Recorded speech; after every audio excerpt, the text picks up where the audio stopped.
Hey everyone, welcome to my channel. This video is about healing from an anxious attachment style. And I'm just going to share some of the things that I've been doing over the past few months as I have been intentionally healing my anxious attachment style. And I'm going to just get a little bit into what attachment styles are as we go back to some of our earliest memories, right? In early childhood, from 0 to 3, is where a lot of these behavioral patterns really begin to develop. So as I am on my own healing journey, as a social worker, as a healer, as an educator, I'm sharing my process with you in the hopes that it is helpful, right, on our journeys as we heal collectively.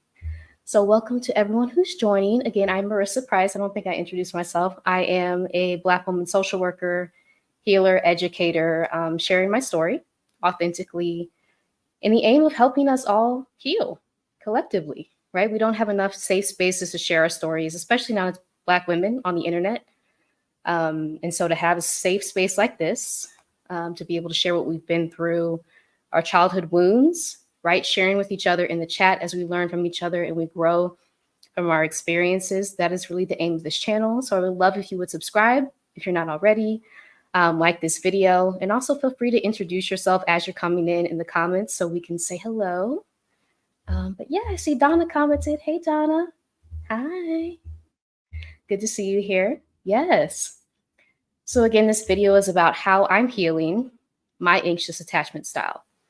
And so I did a workshop earlier this year with Angela Kanu, who's a fellow social worker. And the workshop was on healing from childhood attachment wounds, specifically for Black women, right? Because we're not often centered in these spaces. In mental health spaces, talking about childhood attachment wounds, we're often absent from these spaces.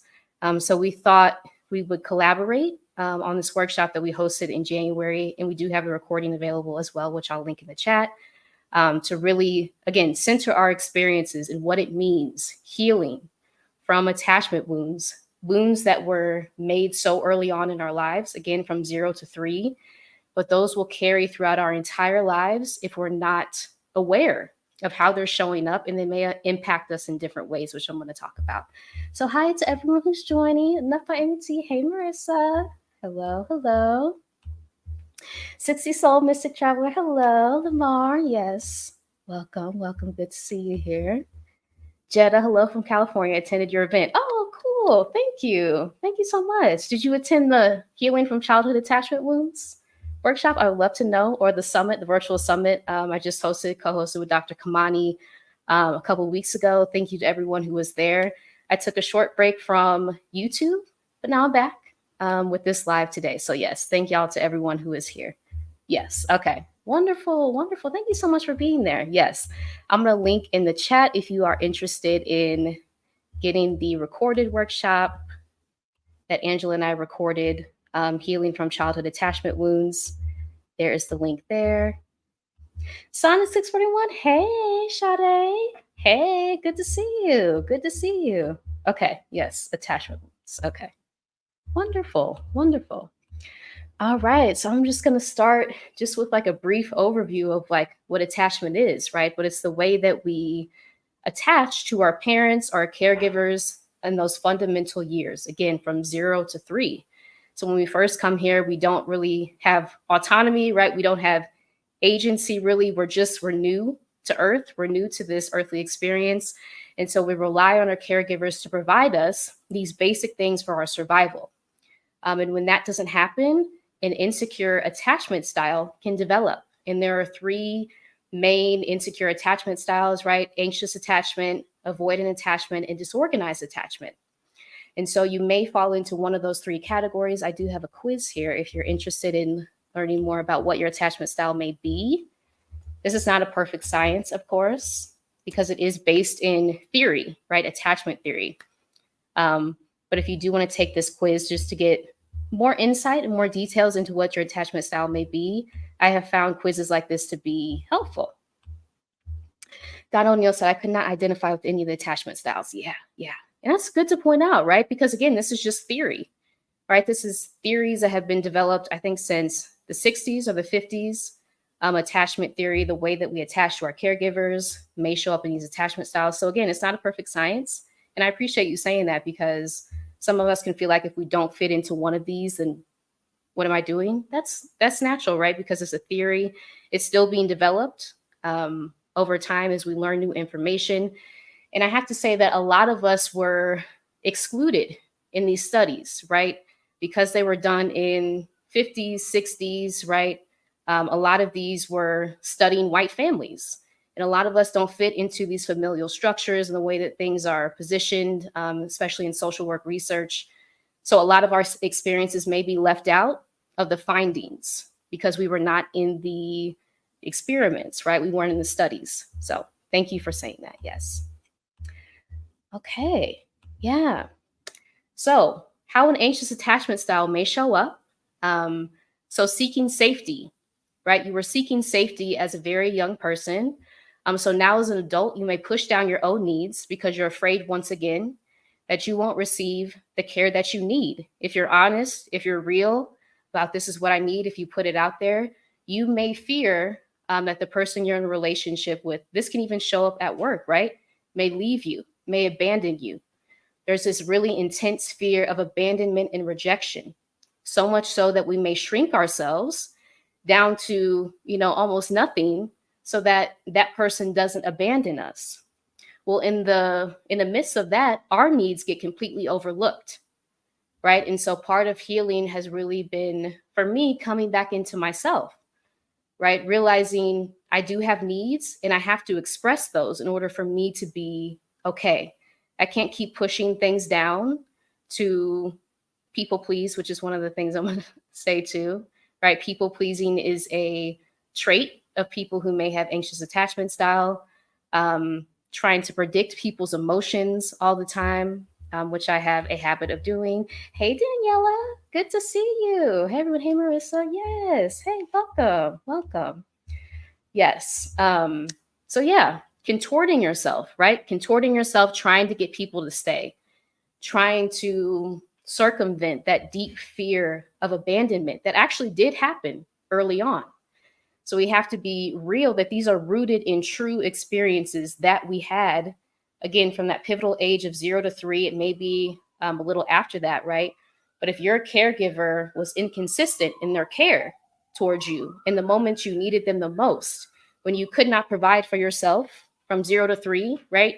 Again, what agency do you have from 0 to 3? You are completely reliant on your caregivers to provide you with the basic needs.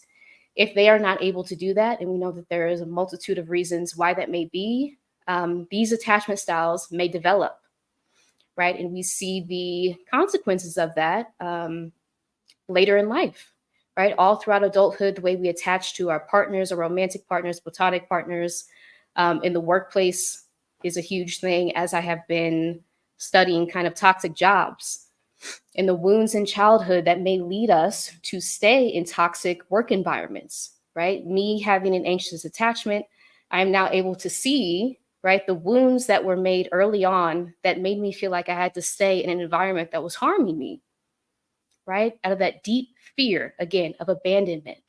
You may also have a fear of rejection, right? If you express your true self, people may leave, right? A mistrust of others. You may be seeking your self-esteem externally instead of validating yourself. This has been huge for me, right? So in those very early years, right, when those wounds were made, when those holes were made almost in your self-image, now you're seeking external validation to try to plug those in. We know that that's a dangerous slope to get on, right? Because people are fickle and people's approval of you goes like this, right? So you can't be so reliant on, is this person going to accept me? Are they going to approve of what I do? That's the only way that I get my self-esteem and my self-worth. No, because that sets you up for a trap, right? Because you're reliant too heavily on an external party to validate you when you should be able to do that when you can, I should say, when you can do that for yourself. And we know that may take a lot of healing, right, to even get to that point. But things like this lead us to stay in environments that harm us when we are so dependent on an external party to validate us. our self-worth, we may feel like we don't have any other options outside of this. Because where am I going to get my self-worth from? Right? So that's very real. Yeah. Daniela. Yes, absolutely. Okay. If you have any questions as we go along, please feel free to put them in the chat. I will star them and we'll get to them. But yeah, it may also look like having a hyper awareness of everyone else's emotions around you. This is the case for me, right? So I am sensitive. So I do pick up on things very easily. I pick up on people's emotions, right? Things that are not said. I just feel it. I just feel it. But it can also look like trying to predict how someone's going to react, right? If you dealt with this early on in childhood, right? That inconsistency in care from your primary caregiver, and you had to predict kind of what they were going to do, you may be doing this still in adulthood when you don't have to, right? When it's not required of you. It was required of you in that stage. But the issue is we're not healing those core wounds that were made so early on. And so we're repeating the pattern in adulthood in every relationship that we get into, right? And bringing your awareness to that is so key to begin healing. Just understanding that I have an anxious attachment style and realizing there's absolutely no shame in that because, again, that was developed between 0 and 3 years old. What was I going to do? I had no understanding, again, no agency, no autonomy. I was brand new to earth. And this is just what happened over time, right? During those crucial years.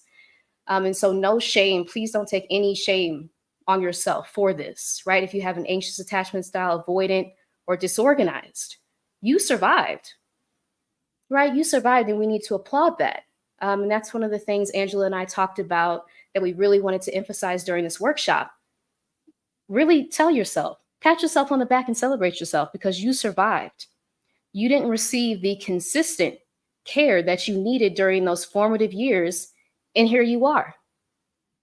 And yet still here you are, right? Bringing your awareness to these wounds, which is not easy. So just celebrating y'all for that. It doesn't require taking on any shame because a lot of us are healing from these wounds, right? And we can get into like the deeper systemic issues of why we have these wounds in the first place. That might be another live, but it's real. It's real how the systemic factors in the society we live in contribute to things like anxious, avoidant, disorganized attachment style. So yes. Hey, Lori, welcome. Hello. Yes, Don O'Neill says a people pleaser style. Yes, people pleaser style. Absolutely. Yep. And again, I am a healing people pleaser, right? Again, trying to predict how people react to things. So contorting myself, changing how I feel, saying yes to things I really want to say no to. That is a process of healing. That was a survival mechanism early on in my life that now I'm realizing I can come out of, right? As an adult woman, I can come out of that. I don't have to stay in that. And that's where you really begin to reclaim your agency and say, I had these wounds early on. I'm aware of them. I recognize them. And I don't want to continue these patterns because I see how they're showing up in my relationships. And I see how I'm being overlooked in the process. And I'm not okay with that. So it's tapping into that agency that we have. Yeah. Yeah, Jetta says empathetic. Yeah. Highly empathetic, right? And still trying to parse out which part is my empathetic, sensitive, right? Because working with Coach Yolanda, shout out to Coach Yolanda on YouTube, realizing that I'm spiritually gifted, right? I have the ability to feel things, hear things that are unsaid, and realizing what is really that and what is an anxious attachment style has been like really kind of an unlearning and learning process at the same time that I'm going through. But yes. Lovely to catch you live. Oh, thank you. Thank you so much for being here. Yes, y'all, please check out Lamar's channel, 60 Solo Mystic Traveler. It's amazing. Yes. Let's talk about Mara. Hey, please check out Mara's channel too. Welcome. Good to see you here. Yes, I relate to all of this. Yeah. And again, this is heavy work, right? This is heavy work, something we also emphasized during the workshop. This is not something that can be done overnight, in a week, in a month, in a year. These are wounds that were made decades ago when we first got here, right? These are really telling us about the world. This is how we're viewing the world, through these wounds.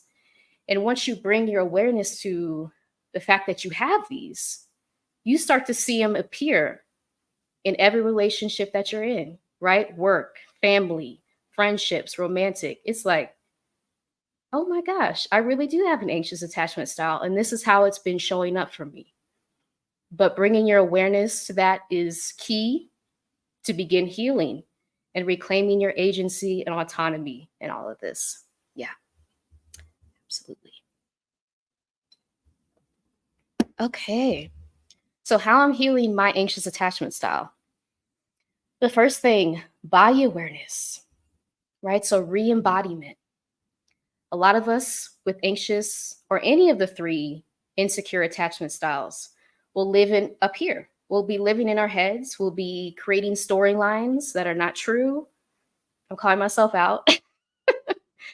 And it takes a lot of energy, a lot of mental energy, right? So bringing yourself back into your body through things like breath work, taking a deep breath. I notice I'm getting triggered, right? In this moment, this is what I can tie it back to. And the more that you begin to do story work, which Angela Kanu does a lot, right? What is your life story? How can you connect what you're going through now, the emotions you're experiencing now, with something that happened in the past? Now you have the link to that. And so now I realize this is why this is triggering me. And I'm going to take a breath here and realize this is not the same situation, right? It's triggering me for a reason.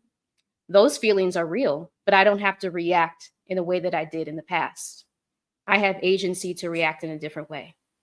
Now that I know the roots of this, right? So bringing your awareness to what does your body feel like when you start to become triggered? I know for me, my heart starts to beat faster, right? My palms get sweaty. I start to breathe more shallow. I have racing thoughts. I start catastrophizing. And healing for me has been allowing myself to go to the worst case scenario, right? Which is often, oh my God, they hate me and they never want to talk to me again. I always go to that scenario, right? And then asking myself, well, so what if that's true? So what if they hate me and they don't want to talk to me again? Am I not still a whole person? Do I not still have all of these qualities, right? That I validate for myself now. I'm not putting that in anyone else's hands. The answer is yes. So what would change? What would change? Allowing yourself to go to that worst case scenario. Because a lot of the times it feels so scary and out there that we don't want to touch it. But catastrophizing and healing from that sometimes looks like going to that worst case scenario. Allowing yourself to go there and then ask, well, so what? What happens then? What does that mean about me? Nothing, right? You're still you. Again, validating yourself, the power is now in your hands. You're not putting that in anyone else's hands. Yep. Read some of these comments. Donna O'Neill says these attachment styles can or have shaped what type of person we ultimately grow up to be. Yes. In the past, we take navigating this life. Whoo, that just gave me chills. That's heavy. And that's true. That's true. Yep. These attachment styles can or have shaped what type of person we ultimately grow up to be. In the past, we take navigating this life. That's how crucial, right? That's how critical they are. In those formative years, right? When we have no concept of who we are, of where we are in the world, these are the wounds that are taking place. And these inform how we go through our entire lives. If we don't recognize what's happening or bring our awareness to it, right, and incorporate healing strategies to begin to develop a secure attachment in adulthood. That is true. That is so true. Yeah. Another way discussion. Yeah. Yeah. Yeah. 60 Solo Mystic Traveler. Only this year, at 60, have I understood how my attachment style motivated my early addiction to relationships, to men, to needing to find Prince Charming to rescue me. Thank you for sharing this. Yeah. Thank you for sharing this. I know that a lot of us can relate to that. Yeah. Yeah. Yeah. The constant like seeking, right? Which is one of the things I have on my list. Realizing when I am seeking, right? And pouring into myself instead. Am I seeking external validation from this person, from this relationship, from this thing, this accolade, this achievement? That's a whole other discussion. How we seek our validation in external achievements, right? Degrees, things like that. Am I doing that? Becoming aware of how it's feeling when I'm doing that, when I'm seeking that externally. And then deciding, you know what, instead, I'm going to pour into myself. I'm not going to seek because I know what that gets me. And I know that that's a losing battle because that's fickle. Placing that into anyone else's hands, no, it's not solid. How can I pour into myself? Give myself that validation because that's the permanent thing. Once you have that, once you're able to do that for yourself, that's permanent. No one can take that from you, right? Someone may be having a bad day. They may not give you the validation you need. That's okay. I can give it to myself now. That's where you take your power back. Yeah. So inspired. Hey, welcome. Hello, hello. Yes, all this stuff complicating my friendships and me not realizing it. Yeah. Yeah. I can relate to that. I can relate to that. Yep. Yep. And that part that you said, me not realizing it. Yeah. A lot of us don't. A lot of us don't, right? Until you have, right? I'll speak for myself, right? Even going through a master's program in social work, it was me seeking out education on places like YouTube, right? Googling it for myself, reading the research for myself, because my master's program did not teach me any of these things. I had to learn these for myself. So it was only through seeking education and realizing that it's even out there to seek that we begin to bring our awareness to what's happening in our bodies, in our minds, when we're feeling triggered, right? When these wounds are being reopened. And the more that we can bring our awareness to that, we can begin to heal. That's powerful. Jetta says, we got to be our own hero. We have to.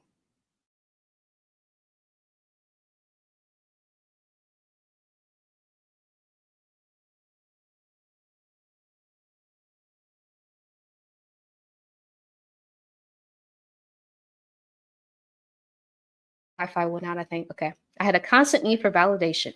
Terrified men wouldn't be fascinated by me any longer.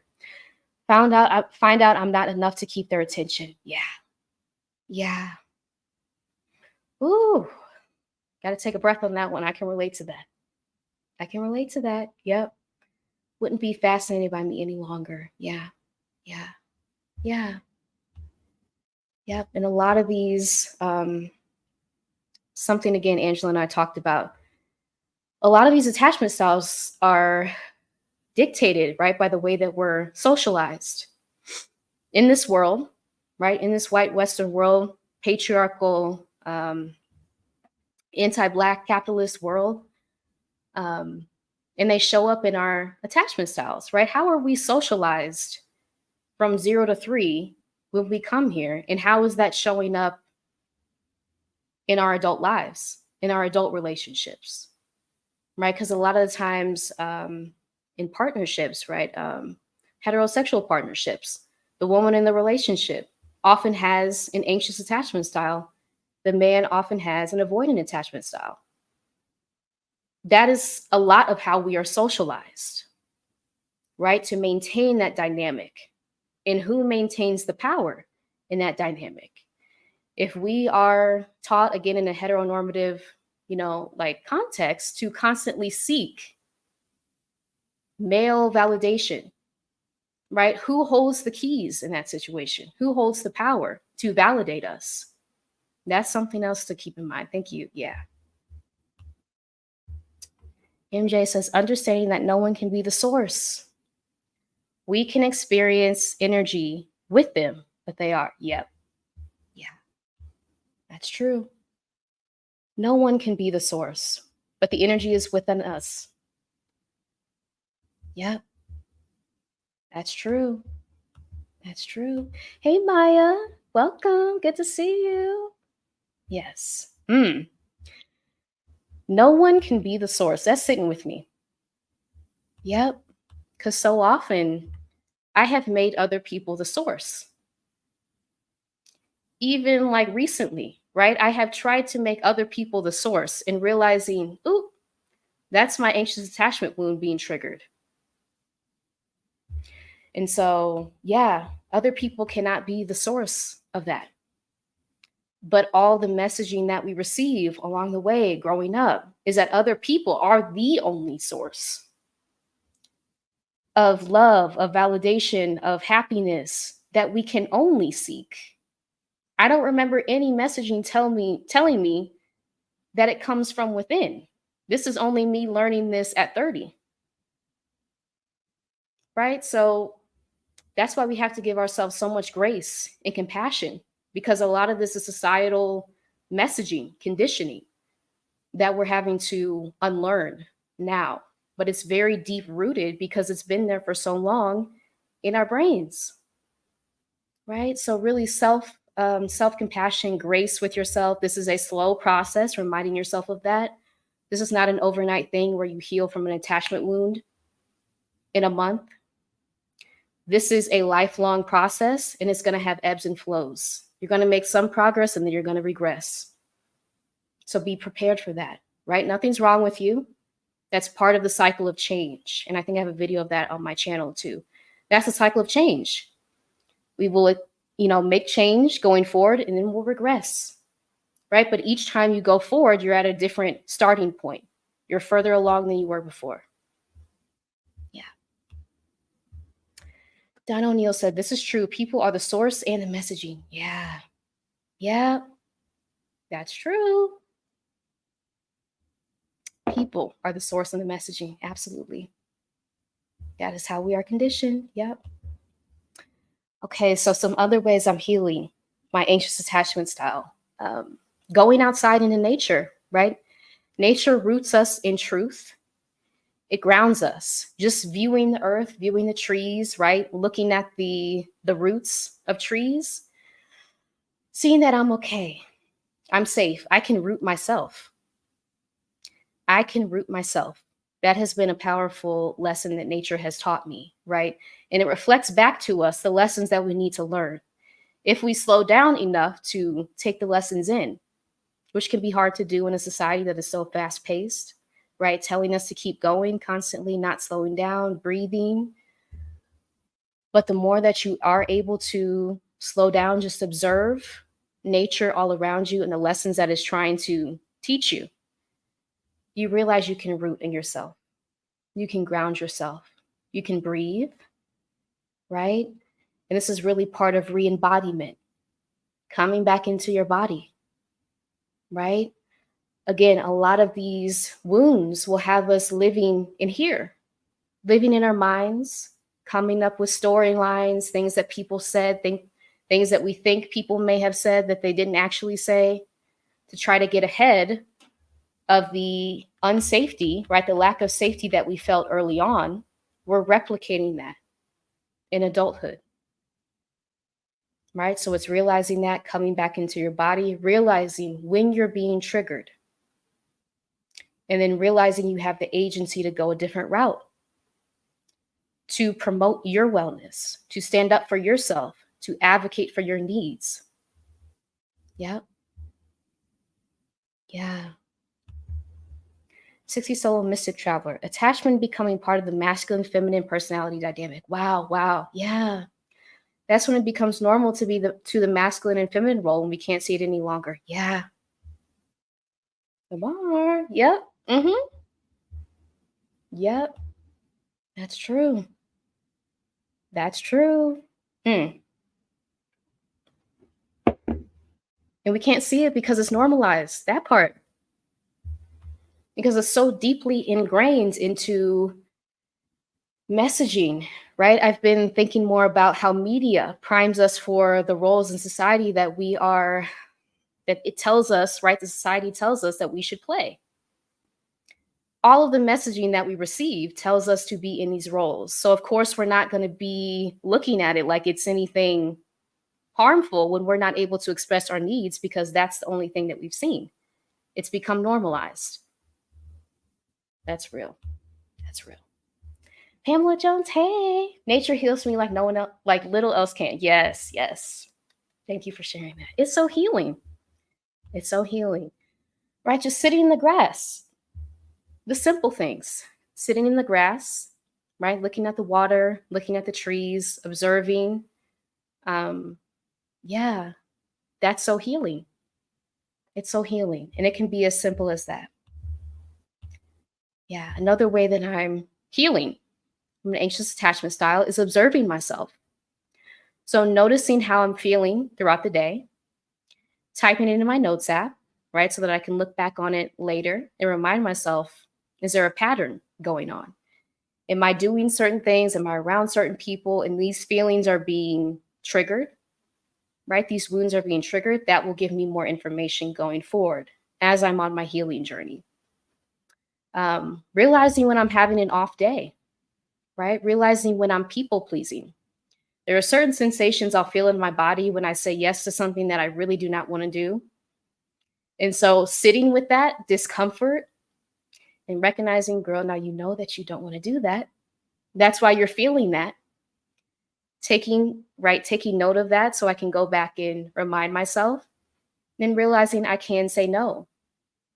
Right? I couldn't say no during those very formative years when these wounds were formed. But now I'm an adult. Now I'm not in that situation anymore. Now I have agency. Now I can remove myself, tell people, no, I don't want to do that. And if they leave, I validate myself.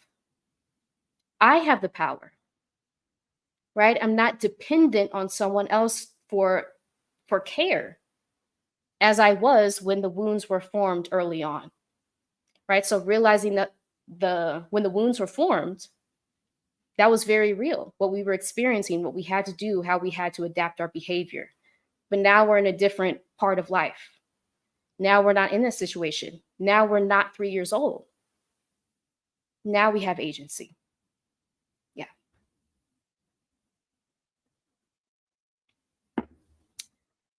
Also asking myself, right, as I'm observing myself, do I need to rest? Am I doing too much?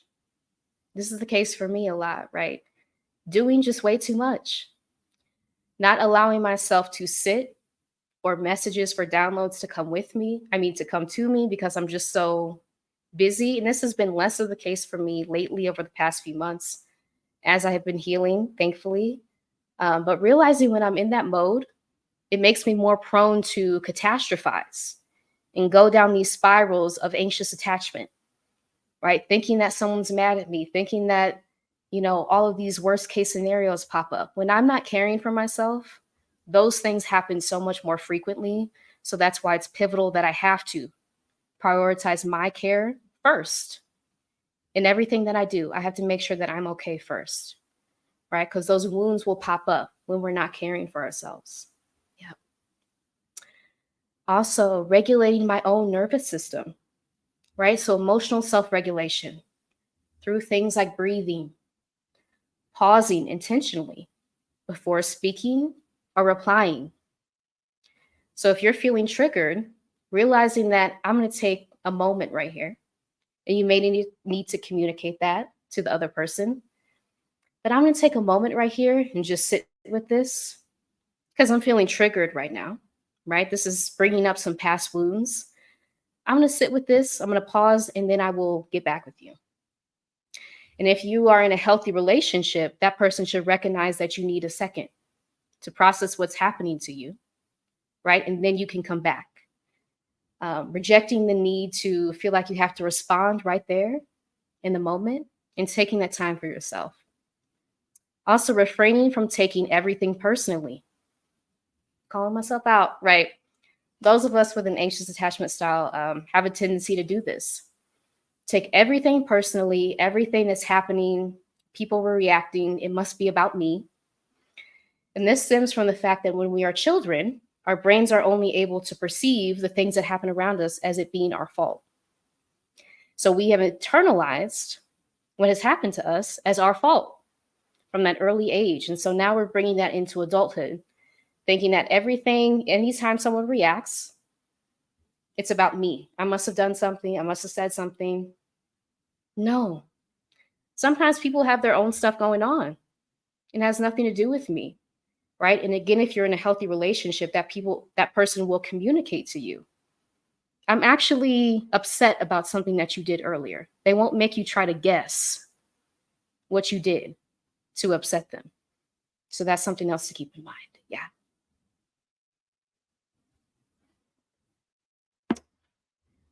Yes. Self-soothing, right? So getting into like self-care, right? Warm blankets, giving myself treats, things I like to do, treating myself like a child, getting back to who I was very early on when I knew who I was.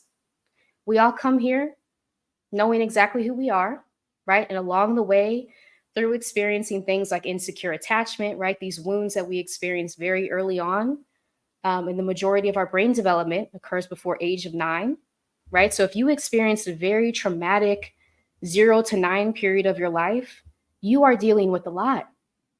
You are dealing with a lot. And so having to reclaim who you were as a child before those things occurred, when you knew who you were, is going to take time, right? So giving yourself grace, patience as you begin to explore who you were when you knew who you were, right? We're always going back to a place we've already been. It's not like we're learning something completely new.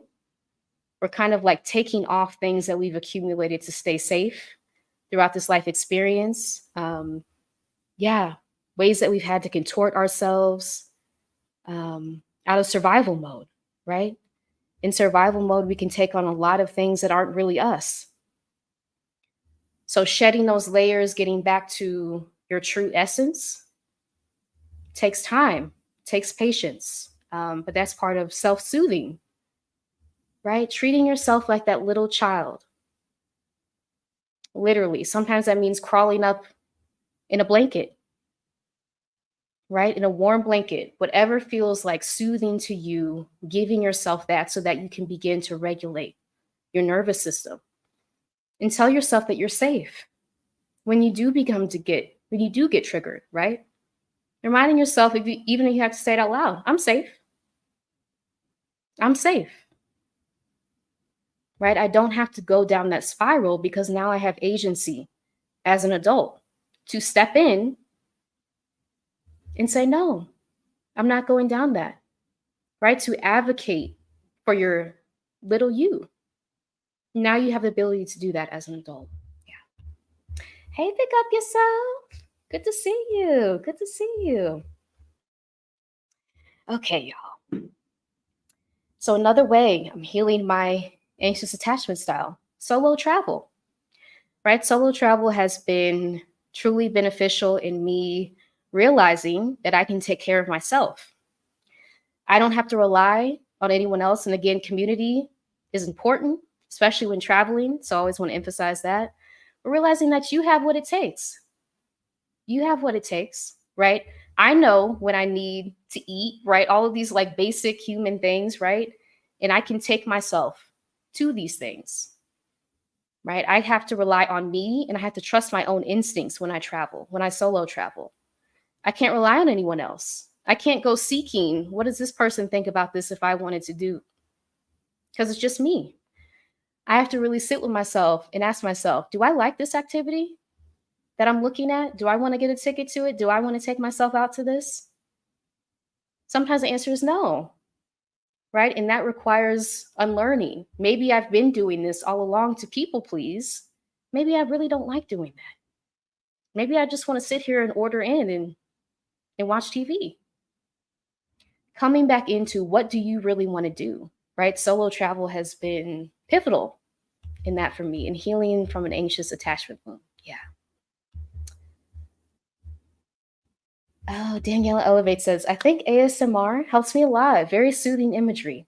I love that. ASMR. Love that. As we grow, it's important to have people willing to practice honest communication with self-responsibility. I have a few good ones. This is how we get to rewire with people who are also relearning. Ooh, yes. This is how we get to rewire. Yep. Yep. And neuroplasticity, one of my favorite words, right? But as long as we're living, we have the ability to rewire our brains. That is the power of neuroplasticity, right?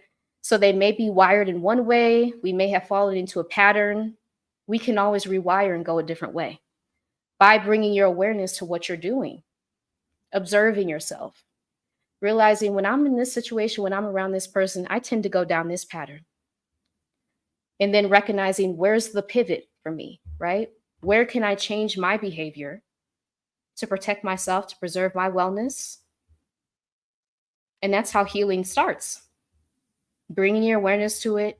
And like you said, being around other people, yeah, who are willing to practice honest communication with self-responsibility. I love that. I love that.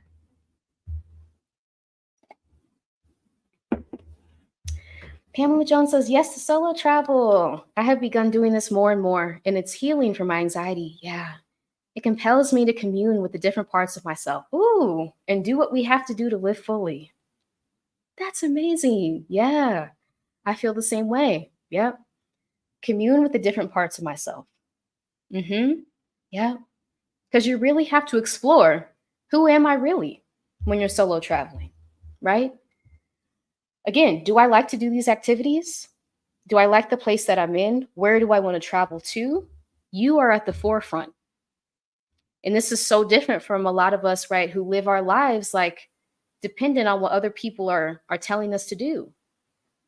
Right? Will this person like to do this? Well, maybe I should do that because they like to do that. Solo travel really requires you to put yourself front and center in your life, because now you get to decide where you want to go, what you want to see, what you want to experience, right?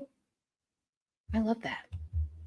Jetta says, yes, I started doing solo travel myself. I love it. I can do what I want. I always feel so proud of myself after. That's amazing. That's amazing. Yeah, I do too. Yeah, I took a solo trip to Querétaro from Guadalajara on a bus line. Y'all, the bus lines in Mexico, if you haven't tried them out, you have to. It's a luxury style bus, and I think it cost me, was it about $40? I think it was about $40 USD to Querétaro, which is like a 4-hour bus ride. Oh, yeah, I was so proud of myself for doing that, right? And realizing that I could trust myself to travel to a different part of the country. I'm still learning the language, right? Having to ask people for help when I needed it, which is another thing that I struggle with. But yeah, the feeling of pride that you feel in yourself when you do something, right, that everyone tells you is so scary, to travel by yourself. I've stayed in places for years, right, and been harmed. So what's the difference in me exploring a different location? That never makes sense to me. Yeah. 60 Solo Mystic Traveler says solo travel reinforces the practice of trust and self-trust. Absolutely. Absolutely it does. Yeah. Yeah. Yeah. So that has been key, right? Solo travel and healing from an anxious attachment style. Another thing, individuation. So individuation is a key concept in developmental psychology that involves developing an understanding of the self, right? So right along with solo travel, reclaiming my own sense of self outside of the roles I fill for other people, working on developing my own identity, getting back to my hobbies and my interests, right? Practicing self-love, realizing that I was a whole individual person when I got here, when I came to Earth, and I will be a whole individual person when I depart. Me by myself. Yep. Reconnecting with little me. Again, realizing all the hobbies, interests, joys, passions I had at such an early age, I can now bring those through as an adult, and I can reclaim those, and I can start doing them again. Because I give myself the ability to do that, right? I grant myself that permission to explore those sides of myself, to reclaim those parts of my identity that I may have left behind, right? Through things like responsibility, adult responsibility, being bullied is a huge one. right? Being bullied for a lot of the things that we like to do. So we put them down. We feel shame about them. Now, as an adult, you have the ability to reclaim them and say, no, I always liked doing this. So I'm going to pick it back up. Reclaiming your agency in that situation as well. Yeah. And I did want to read a quote by Bell Hooks. Knowing how to be solitary is central to the art of loving. When we can be alone, we can be with others without using them as a means of escape. Right? I love that quote. And this has been pivotal for me on a self-love journey, on a journey to sit with myself, think about who I am, right? Reclaim those parts of myself that I lost along the way. Being alone. Being alone has been a big part of that. In the society we live in, there's a lot of shame around being alone. But being alone, again, allows you to sit with yourself, reflect on your experiences, reflect on the things that you want to do without using other people as a way to achieve something like self-worth, like love, like validation. Those things can come from within and they can be permanent so that you don't have to continue seeking, chasing, right? So yeah. What else? What else? Yes, doing things that I want to do without checking in with anyone else. So making me the center of my own life, unapologetically, right? Those of us with anxious attachment styles may try to predict what other people want to do and then kind of do those things to avoid potential conflict, right? We know that, again, as children, this may have been a sense of not being safe. When you couldn't predict someone's behavior, what they wanted to do, you were kind of contorting yourself into something that you thought they wanted you to be to get that safety, approval, these things that we need at that age, right? But in coming out of that, yeah, realizing that you can make yourself the center of your life, right? You can do things that excite you and bring you joy, and other people don't necessarily have to enjoy those same things. That's powerful. That's powerful. Don O'Neill says, wow, without using them as a means of escape, love, validation, acceptance, pleasing, etc. I love that. Yep. That's so true. That is so true. Yep.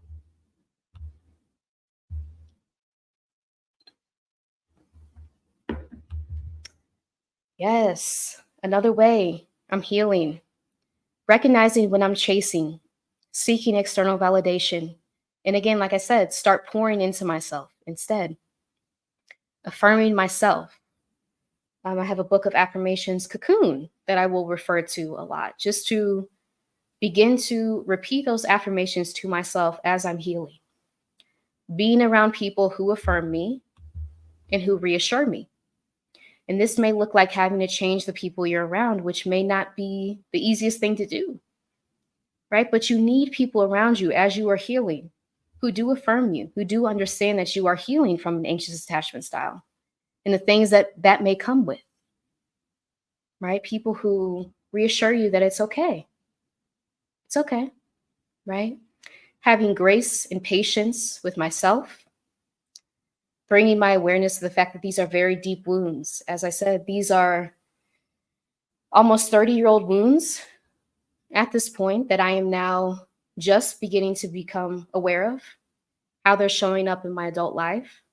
And the fact that I'm even aware of them is huge. A lot of people do not get to that point of even being aware of how they're operating in these insecure attachment styles, right? So the fact that you're even aware that you have an anxious, avoidant, disorganized attachment style, we know that these labels, all of us don't fit in within these, right? Because this is just a theory. Still, attachment theory is just a theory.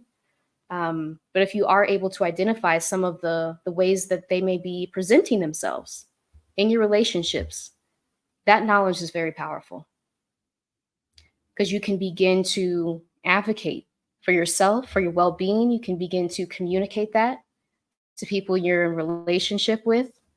um, to heal, right?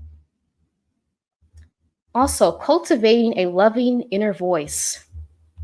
A lot of us have developed an inner voice of someone who was highly critical of us. We've taken that inside, and now that's our inner voice. A huge part of healing has begun, has me like starting to develop my own inner voice, right? What do I want my inner voice to sound like? That may be like a journaling question or something to ask yourself. What do you want your inner voice to be? How do you want it to sound? Do you want it to be affirming, right? Humorous. My inner voice is very humorous. I'll be like, girl, now you know that was, you acted that way because of that. I'll be like, yeah, you're right. So, what do you want your inner voice to sound like? You have the power to develop that for yourself. And the more that you can recognize, maybe the reason I'm so hypercritical of myself is because someone was highly critical of me during these formative years. And I've internalized that voice as my own, but it's not. Because none of us come here criticizing ourselves. Right? So along the way, you have developed that, you have internalized that. And what was learned can always be unlearned. You have the power to do that now. So, like I said, my inner voice will call out the absurdity, right, in a loving manner. When I feel myself start to go down a pattern of developing a story, right, a storyline, this person hates me, this person doesn't want to talk to me anymore. I had to check myself, be like, now, what data do you have that rings any bit of true, right? And even if it did, again, allowing yourself to go to that worst case scenario. If they hate you, but now you validate yourself, okay, then that person hates you and you can leave it out there. That doesn't mean anything about you once you've taken that power back into your own hands and validating yourself for all the lovely qualities that you have. And you're not reliant on someone to affirm those and prove those for you,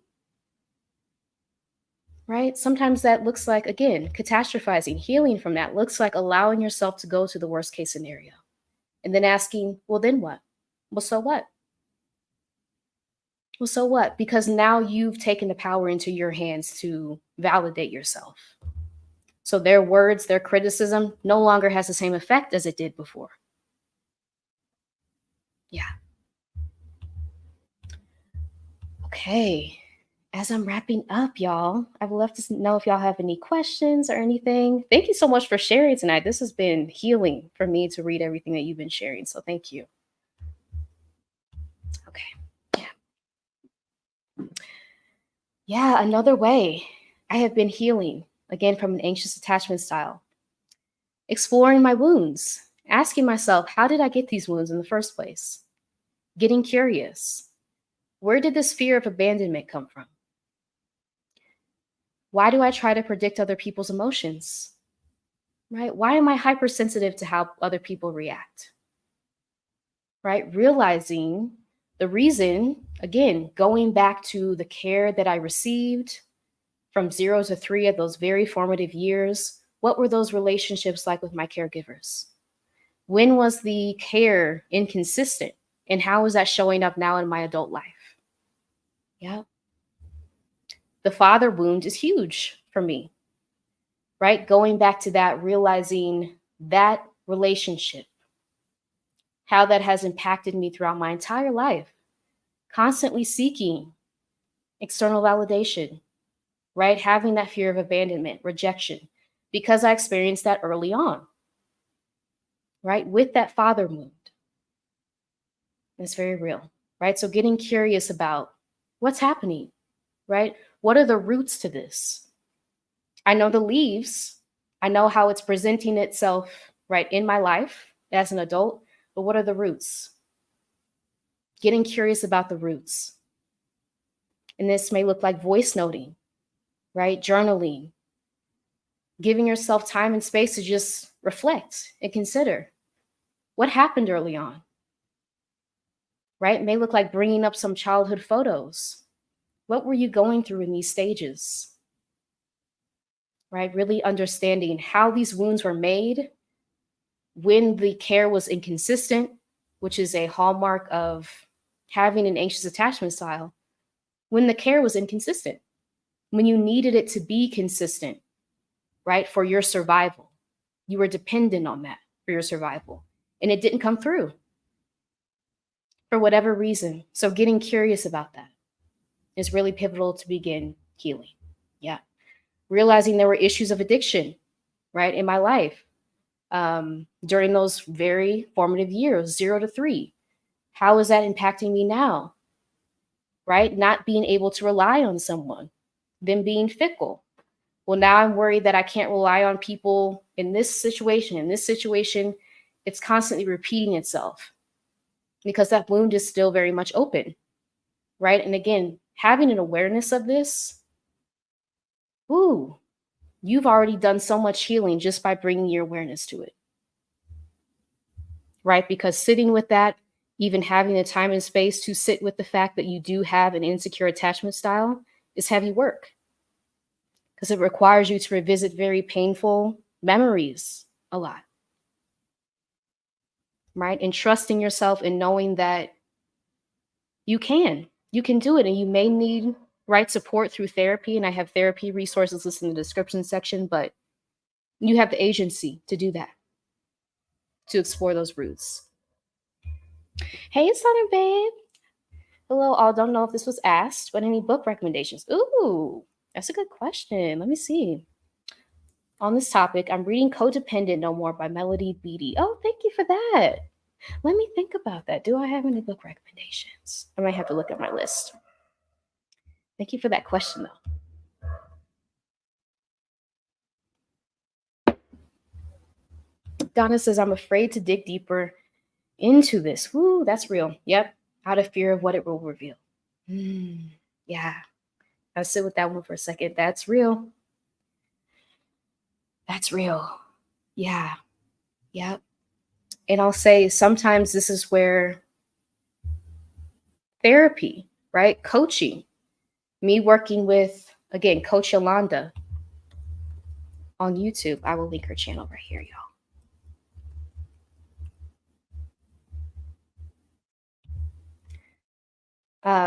Working with Coach Yolanda, she's since discontinued her business, but she was a spiritual life coach.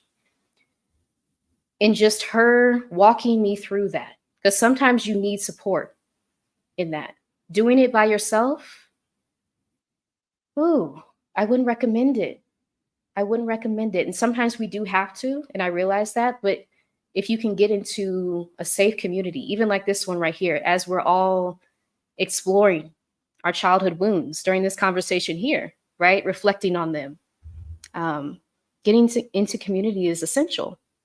But me working with, again, Coach Yolanda and her holding my hand basically through walking through my childhood, walking through where these wounds may have started. And I worked with her as I was exiting a toxic job. So again, connecting those early wounds to why I felt like I had to stay in a highly toxic environment that was literally draining the life out of me. Why did I feel like I had to stay in that? Well, you have to go back and look at the roots. You know the leaves, look at the roots. Look at the roots. What is telling you that you have to stay in this? Where did you learn that? Where did you learn that survival, that coping mechanism? Well, it was early on. It was early on when I didn't have the agency to leave. And so now as an adult, I have to remind myself that now I can leave. It may take me exit planning, but I have the agency to do that. I can take myself out of toxic environments. Yeah. Donna said I had to put away the letter I was writing to my younger self due to stuff I was not ready to deal with. I'm sending you so much love. Yeah. Yeah. Ooh. Yeah. Like I said, this is heavy stuff. This is heavy stuff. And it's not a fast process, right? Even becoming aware of what attachment style you have, realizing that you do have wounds made early on, going back and revisiting and reclaiming your childhood self. There's a lot of painful memories that exist during that time for a lot of us, right? So even doing that can take time, right? And baby steps are still steps. Sometimes you got to revisit one part of your life, one memory, take a month off, and then you'll feel ready to go back, right? Giving yourself time, patience, grace as you navigate this very complex process, right? You're literally rewiring your brain with this. This is not a fast, quick, easy thing to do. This is deep work, right? And again, a lot of these things are very traumatic. So they're hard to revisit, which is when therapy may come into handy. And again, I have therapy resources linked in the description section, right? Or spiritual life coaching like I did, right? Someone to walk you through, hold your hand, and tell you you're not alone, which also helps heal that anxious attachment style. Someone who is there, someone who is secure, telling you, I'm not going to leave. I'm not going to leave. I'm going to walk through this with you. As you are reclaiming your childhood self, right? The person you knew who you were all along, reclaiming that part of yourself and developing a secure attachment style, which is kind of like the ultimate goal, right? Validating yourself, not feeling like you have to predict what other people are going to do, realizing that if other people do something outside, I know how to handle it. That's kind of the switch I had to make within myself, right? Well, if they react that way, I know how to handle that. I'm not going to contort myself and like not say what I have to say out of fear that they may react this way when I have the power to react how I'm going to react if they do that. Right? So it's not so much like contorting yourself and muting yourself in how you really feel. It's telling yourself, I can prepare for their reaction. That doesn't mean that I have to mute how I really feel, because how am I being served? I'm not. And you want to make sure that you're being served, that your needs are being met. And this is very hard for us as people with anxious attachment styles to even realize that we have needs, that we have things that need to be fulfilled, right? We're not just here to fulfill everyone else's needs. That's a mindset of servitude, right? It's coming out of that and realizing, no, I have agency. I have agency in this, and I have needs that need to be met too. And I need to be able to express those. If I'm not able to, that gives me information about the type of relationship environment that I'm in. And I may have to take that back to the drawing board and reassess. Yeah.